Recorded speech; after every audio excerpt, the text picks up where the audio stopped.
இந்த ஆண்டு நவராத்திரி வருகின்ற செப்டம்பர் 22ஆம் தேதி தொடங்கி அம்பாளை கோலாகலமாக கொண்டாட போகிறோம். அக்டோபர் 1ஆம் தேதி சரஸ்வதி பூஜை, அக்டோபர் 2ஆம் தேதி விஜயதசமி. கொலு படிகள் எப்படி வைப்பது, எந்த படிகளில் எந்த பொம்மைகள் வைக்கலாம் என்பதை பற்றி காண்போம். கொலு பொம்மைகளை 3, 5, 7, 11 என்கின்ற ஒற்றைப்படி வரிசைகளில் வைக்க வேண்டும்.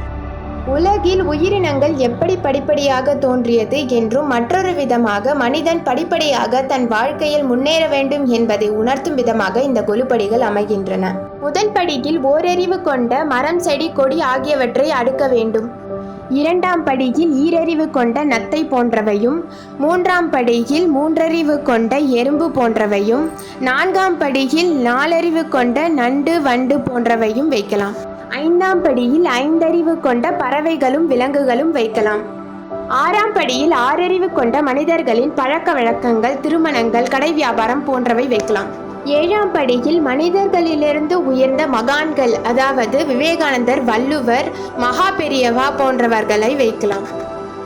8ஆம் படியில் பகவானின் அவதாரங்களும், 9ஆம் படியில் முப்பெரும் தேவியர்களான பார்வதி, சரஸ்வதி, லக்ஷ்மி போன்றவர்களையும் மற்றும் அனைத்து தெய்வங்களையும் வைக்கலாம்.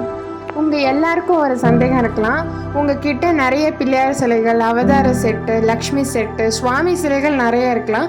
ஸோ இந்த மாதிரி இருக்கும்போது முதல் படியிலேயே 5 அறிவு வரைக்கும் அடுக்கிட்டு அதுக்கு மேலே நான் சொன்ன ஆர்டர் படி அடுக்கிட்டு வந்தீங்கன்னா கரெக்டாக இருக்கும்.